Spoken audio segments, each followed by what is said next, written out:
You were born with nothing. No gold beneath your crib. No scroll in your hand.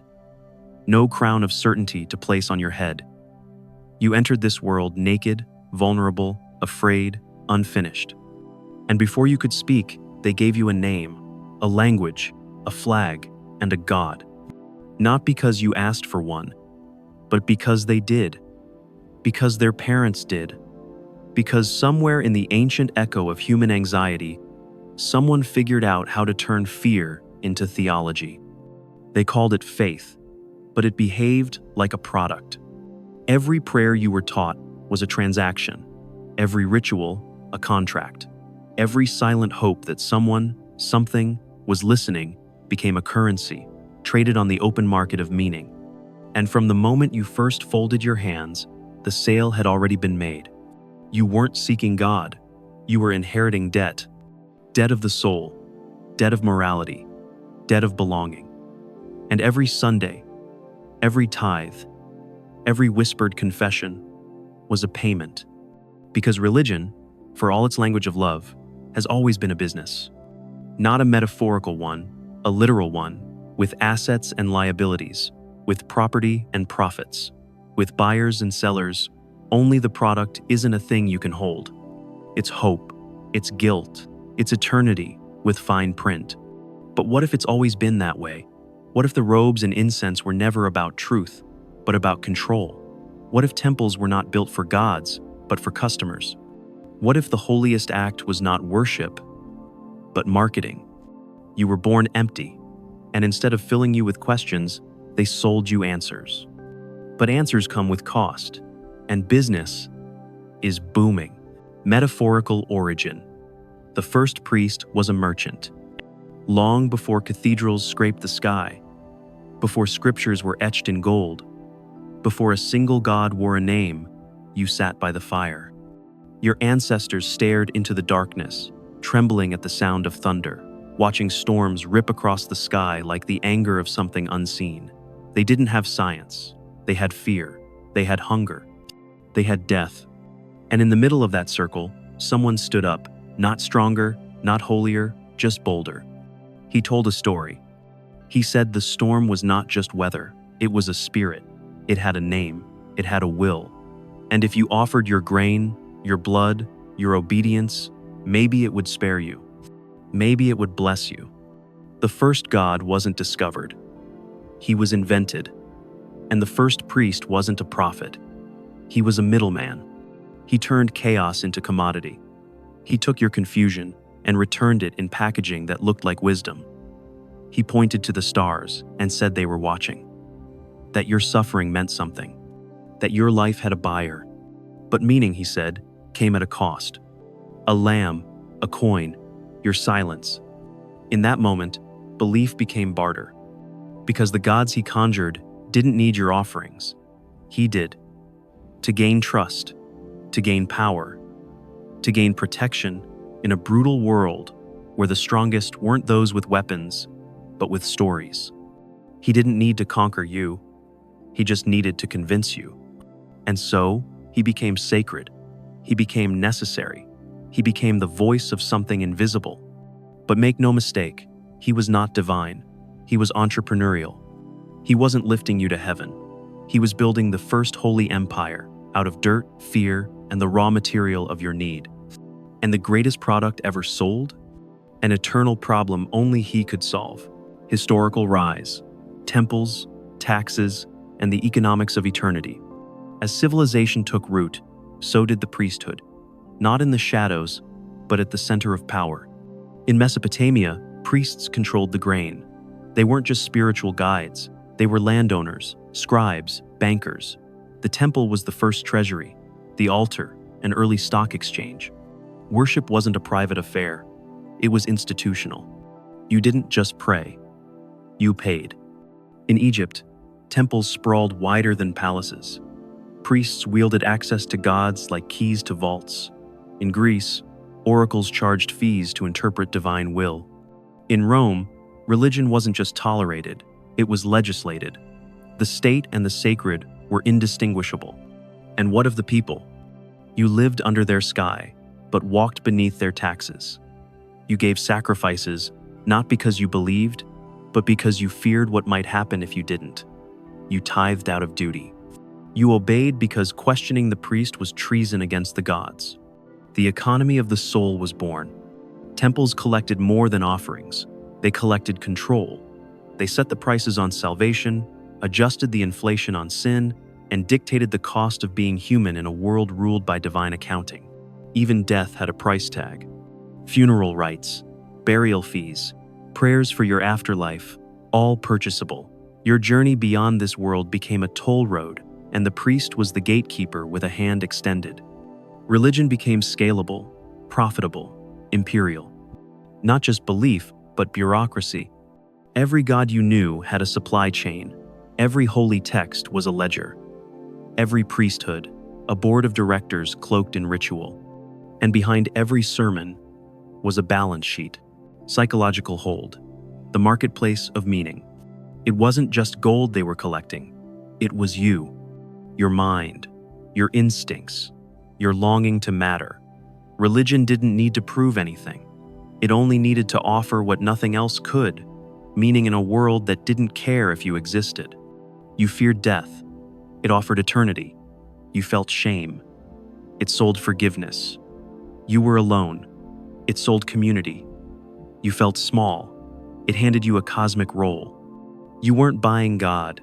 You were buying a mirror, one that showed you not who you were, but who you could be if you obeyed. And this mirror came in models. If guilt plagued you, confession was available. If doubt crept in, there was a verse to silence it. If suffering broke your spirit, you were told it had purpose, divine purpose. Nothing was free, but everything was promised. And so you kept returning, you kept kneeling, you kept paying, not always in coin, but in submission, in time, in identity.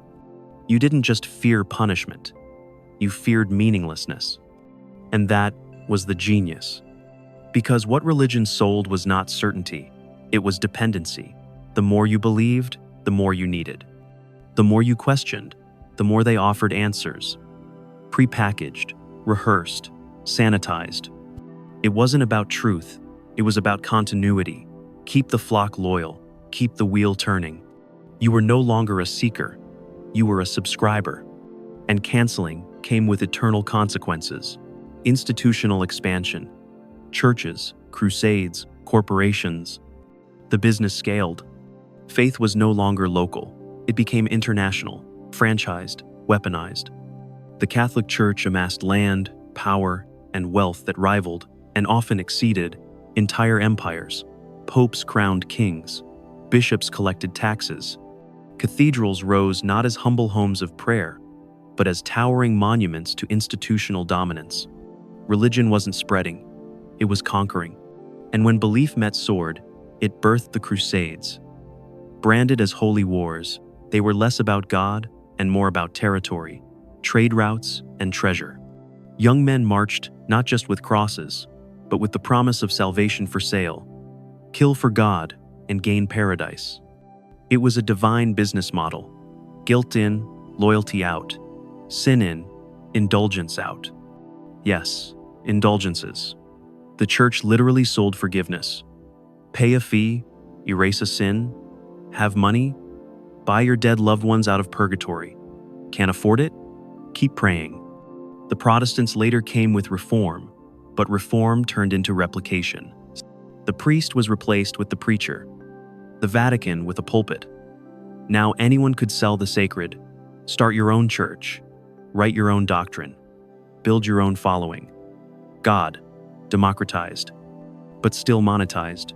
The institution diversified. It took on political roles, cultural branding, media campaigns.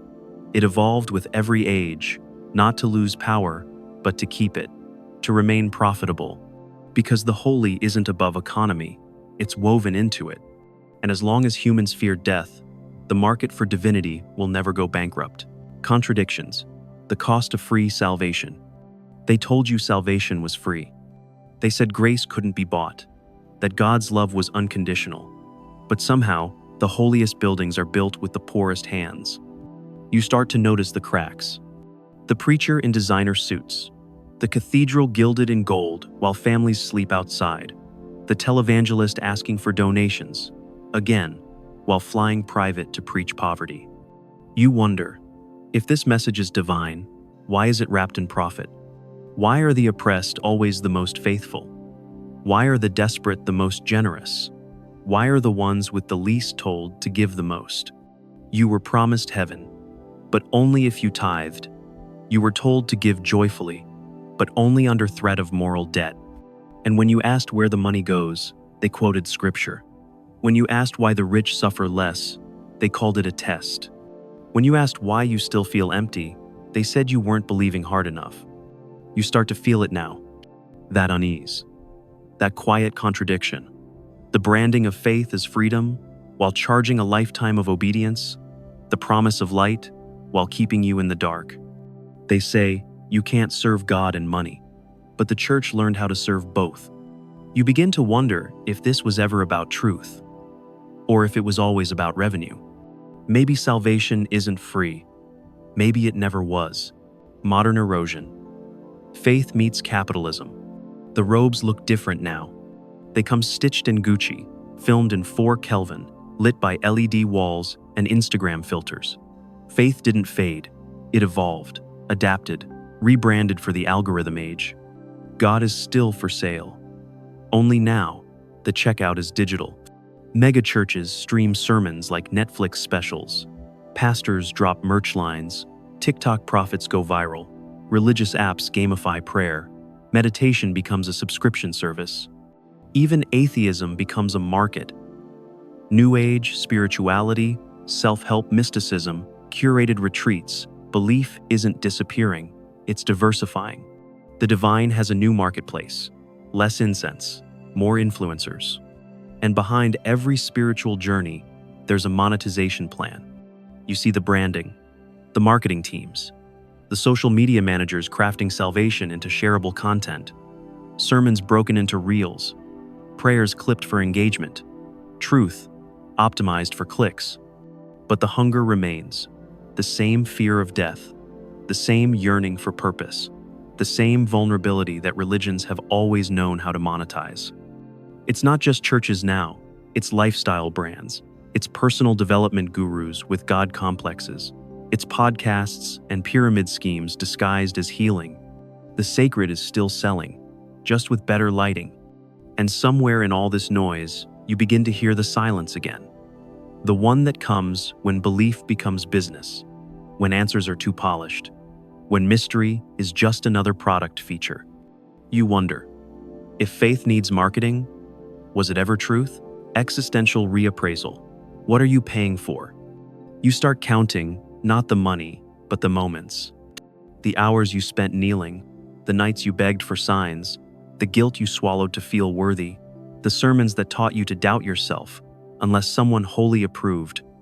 You trace back the cost, not in dollars, but in identity, in curiosity, in freedom, in the quiet ways you shaped yourself to fit into their mold, because questioning meant danger, and obedience meant love. You didn't just give money, you gave memory, you gave trust. And what did you get?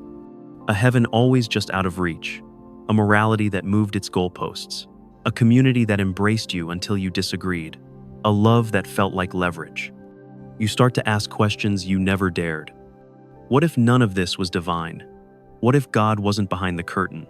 What if the sacred has always been used to sell certainty in a world that offers none? And suddenly, the ground beneath your faith softens, not into despair, but clarity. You begin to understand you weren't sinful, you were manipulated, you weren't broken, you were made to feel that way so someone else could sell the cure. You don't hate them, you don't even hate belief, but you finally see it. The invoice they never showed you, not just for what you gave, but for who you had to become to belong. And now, you wonder, what would life feel like if meaning wasn't something you had to buy? Lingering questions. Can meaning be free? You're not looking for revenge. You're looking for meaning. But this time, without the middleman. Without the ancient contracts. Without the guilt masquerading as guidance. And a question starts to take root. If religion is a business, Can truth exist without price? What does it mean to be moral without fear of hell? What does it mean to love without commandment? What does it mean to live a full, fragile, finite life and still call it sacred? You were told that without religion, you would be lost.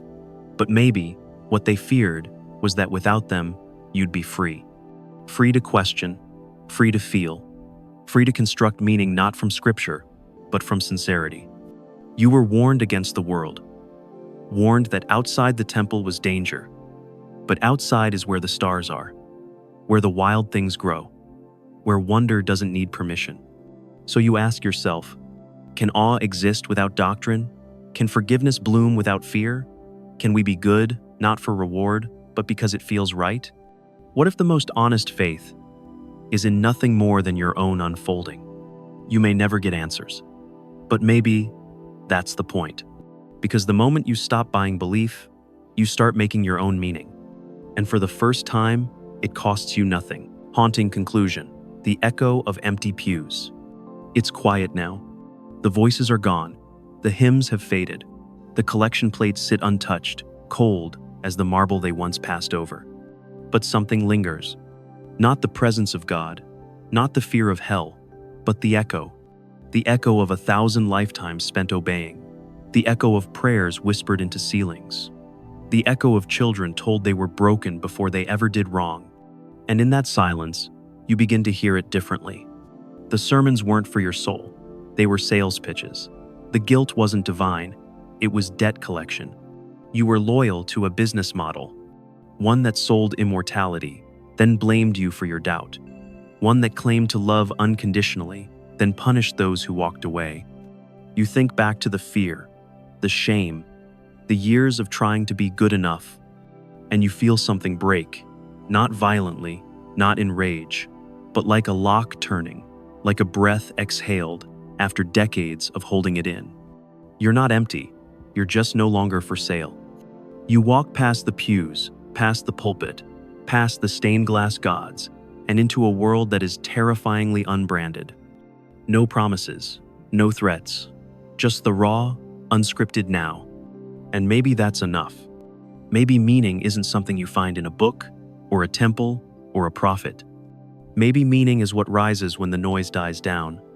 And in that quiet, you are finally free. If this made you question something you were told never to doubt, then you're already awake. Share this with someone still inside the echo. And subscribe if you're ready to keep asking the questions no one else will. This isn't about answers.